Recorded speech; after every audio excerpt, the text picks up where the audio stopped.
Hello everyone and welcome to a new video from Your Overwatch. I'm Eddie the Chump and today we're going to be talking about Jeff Kaplan's latest thoughts on role queue, that concept specifically being expressed in a locked 2-2-2 format, and the fact that Blizzard are actually diverting resources into making this work behind the scenes as we speak. Now we're going to be reading a little bit between the lines here because although Jeff does say some very direct and explicit things about what they're working on and how they see it functioning, he does qualify all that later with some if and when language.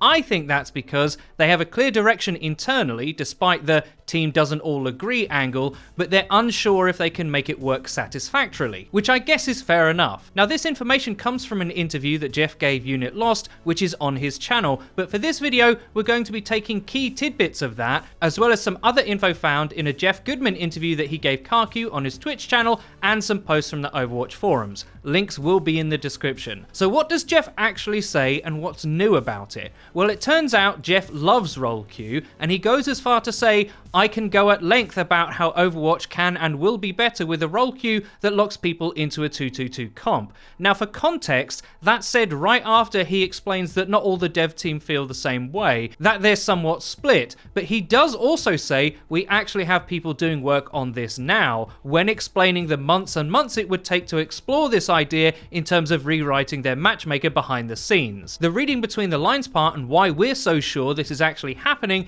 is because although Jeff is very careful to always qualify his statements with context, his personal public position has evolved over time. At BlizzCon, it was basically, we like the idea but it's technically challenging, a bit prohibitive in terms of player freedom or otherwise restrictive. In a later interview with Emong on stream, he said he really liked the idea of role-based SR and that resources were being used to look into it, and now it's evolved into, I really like the role queue idea, and having locked 2-2-2 makes it way more practical to make a reality. Here's the thing. One, Blizzard don't ever just say stuff, especially Jeff, who despite not wanting to be seen this way, is regarded as the main voice for the game. Everything he and Blizzard say is very measured and decidedly not an accident. And two, they don't deploy team resources on ideas they think won't bear fruit. That's not to say they don't scrap stuff we never see. Overwatch was originally Project Titan after all, but they don't just waste their time, and they certainly don't communicate things to the community as big as this if they don't believe it will ever see the light of day. That's why they were so non-committal in the past, and why the evolution of the tone of Jeff's response to this issue is important. We think role queue is coming, and that it'll be a locked 2-2-2 when it does. Now let's talk about some of the details a bit more specifically. Jeff says that this kind of change to Overwatch is not a simple flick of the switch, despite what other people say.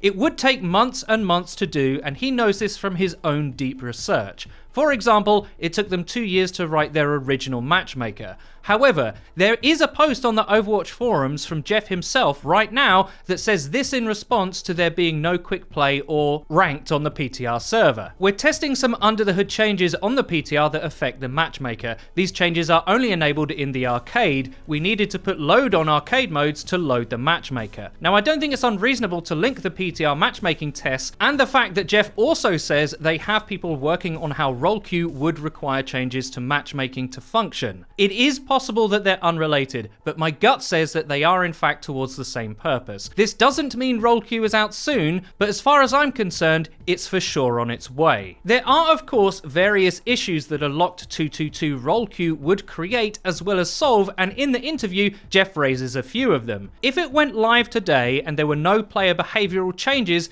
DPS players could see their queue times jump to nearly 30 minutes, which is obviously not an ideal situation. However, I would counter with this.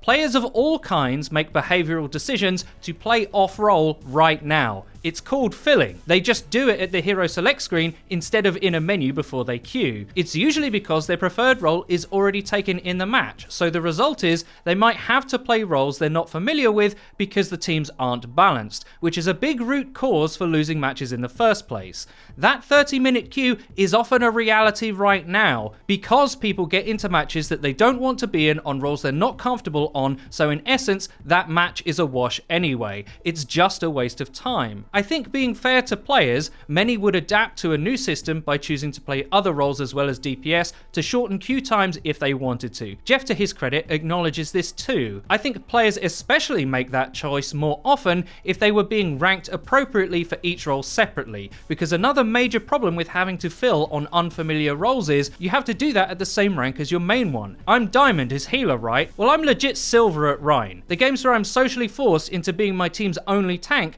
I'm doing that not against other Silver level Rhines. Nah, I have to play against Diamond tanks. What do you think happens? It wouldn't be that bad if I had queued into playing tank at a lower level as well as healer at Diamond concurrently, assuming role-based SR would also come with Lock 2-2 role queue, because the match you'd be placed in would presumably be correct for what role you ended up getting. That's the complicated matchmaking stuff that would take months to work out, by the way. If you have separate SR for each role, are you even allowed to queue into multiple roles at once? I'm just assuming that'd be how it worked. If it were the case, like I said, then you could technically get placed in wildly different matches. Say you're a diamond tank but a gold DPS. You queued for both, your gold match popped first, so that's the world you're in now. What happens when you want to duo or even play with more than one friend, perish the thought. Do you have to make sure all the individual roles you select are all playable together in terms of their individual SR? Do you only get to select one role per person in that instance, and those would have to be within the current SR limits? The biggest favor they could do is turn off those limits when you're in a full team. That would be way less complicated. Players might even embrace that form of the game then. I know that's not a fantastically popular idea, so maybe when queuing with any number of friends, one role per person is what it would have to be.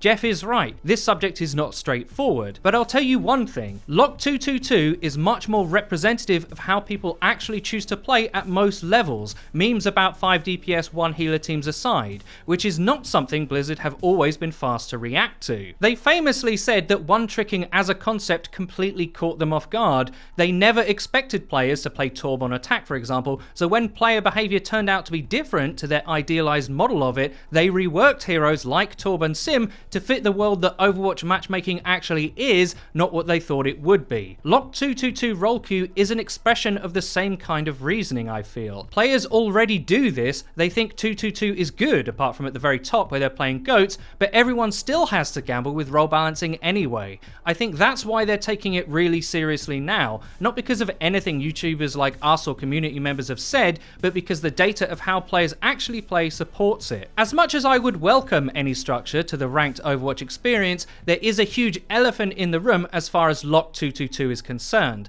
Some heroes, particularly ones that could be considered hybrids, are arguably not strong enough to be locked into 222 team comps from their nominal category. Some, like Brig and Zarya, are only really good in a comp like GOATs. If taken out of that context, they aren't that great. Jeff Goodman talks about this in his interview with CarQ, and so does Jeff with Unit Lost. If Brig could only be run as one of two supports, right now she's ill-suited to that. She would need major improvements to her healing for that to be possible. But as Jeff says, they can't do that in the world we live in now, because then she'd just be even better in GOATs, which nobody wants. The two scenarios don't really mix. But Jeff, I think, sees this as an opportunity, as he does say in the interview that knowing exactly how many tanks, DPS and supports will be in a given match would make the job of rebalancing heroes to fit much easier. The structure would not only help the players to a certain extent, it seems, it would also help the devs to make the correct choices for the heroes. That still doesn't mean that edge case heroes like Soldier 76 would find their place in the game easily. Is he a DPS or a DPS support hybrid? Well, he gets played in quad DPS at the pro level specifically because he can poke and heal himself, not his raw DPS firepower. In 222, how would you make heroes like Torb and Hanzo be equally viable? Maybe you can't, not in every context, without making some heroes obnoxiously strong and others overlooked. But I think the truth is, a lot of heroes don't get played anyway in the system we do have now. Personally, I'd take the game's structure and role-specific SR over some heroes being difficult to balance. That's still currently true. Where's Doomfist? Oh, he's meta, now he's rubbish. Oh wait, he's the best again. Oh wait, he's gone again. Maybe he's on his way back now. At least in 222, we'd have people on roles they actually wanted to play. An option you could do, I suppose, would would be to create another hero category specifically for hybrids, but then you'd just be making room for wonky comps like goats anyway. I thought one of the upsides of 222 was to make balancing easier, not just stay the same. No, I think with a game as complicated as Overwatch, it's more a choice of the least bad option rather than wishing everything will work itself out. One thing I think we can all agree on is that we'd like less matches where we have to play something we don't want to or aren't good at and lose anyway. I really believe Blizzard are working on making that a reality. Let me know what you think about this subject in the comment section down below. I know not everyone will be a fan of Lock 222, so it'll be interesting to read your feedback. I really hope you enjoyed the video. If you did, please don't forget to leave a rating. If you never want to miss another video of ours again, please click the bell icon next to the subscribe button on our channel to join the notification squad. You'll be in great company. And finally, please follow the Your Overwatch Twitter. It's where you can find updates about new videos and other cool stuff. I've been Eddie the Chump, and until next time,